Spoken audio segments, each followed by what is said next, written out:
my very first book, which is Out of the Closet and Into the Telephone Booth. My life with Superman.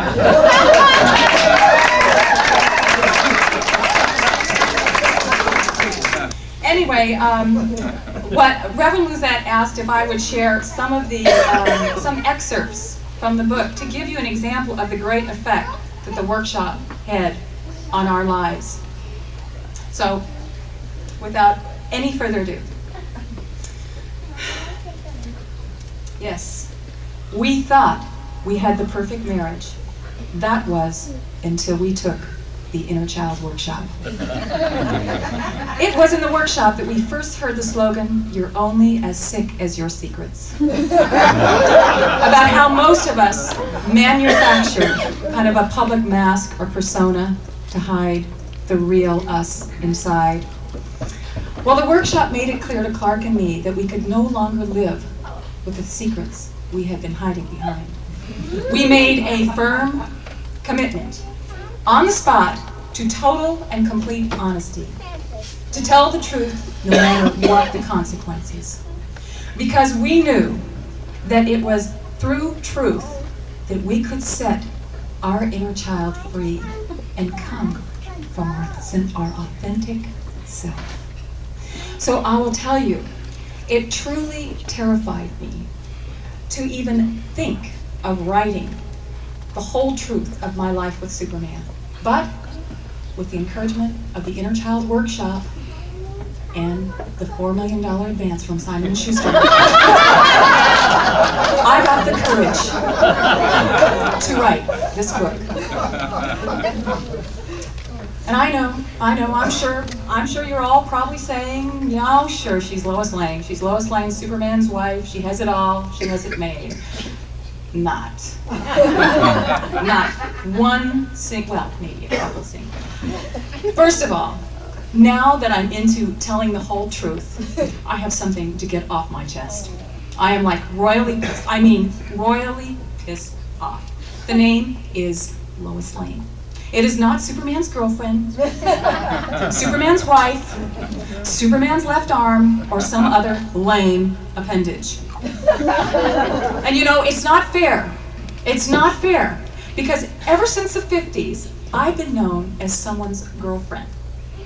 How would you like that, Mr. Elizabeth Taylor? Same thing. Instead of for the person that I am. And the scripts I've been given, the scenarios, the lines. I mean, I'm always in trouble, you know? And it's always Superman there to rescue me. Yeah. I mean, like, doesn't that sound like such a total victim? I mean, help, Superman. Like, I can't do it by myself. I mean, my friends know, you know, that's not like me, right? I'm not like that. I mean, DC Comics has me pigeonholed as some kind of, you know, crisis-prone dingbat ditz. You know what I mean. You've been reading about me for years. That's not the truth. I'm here to tell you the truth. I mean, the Inner Child Workshop gave me a lot of courage. I'll tell you. Anyway, so the Inner Child Workshop really gave me the courage to call up DC Comics and insist they totally rewrite my life. Clear up the victim attitude and all those other neurotic issues. I want better lines, a more up-to-date hairdo, and maybe some bigger, anyway. You know, I'll tell you, I know he's not here to tell you, but I can tell you for him. The workshop, and you all know because it probably had a profound effect on you, right? Am I right? This workshop had such a profound effect on Clark. I mean, it really blew his mind to discover all those hidden abandonment issues. You know, I mean, think about it. I mean, the poor guy, his planet, first of all, his planet blows up, right? He loses his parents. He comes to Earth, he finds some new parents. He loses those parents. And the poor guy, his dog died. I mean, one major abandonment issue after another. And how did he deal with these feelings? Simple. He didn't. To distract himself from his feelings, he went into complete denial and became a major workaholic. We all know the stories, but this story you don't know. It is not easy being married to a workaholic. Picture this, slaving over the stove for 5 hours to make a nice fancy gourmet evening, right? And then the two of you alone, finally, enjoying a romantic candlelit gourmet meal. The atmosphere is, well, it's perfect.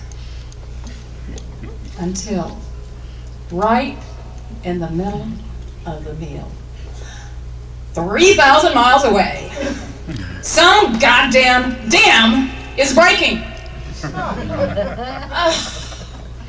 He's off again for the umpteenth time. Yeah, I call it a case of avoiding intimacy issues. And of course, he calls it being a hero.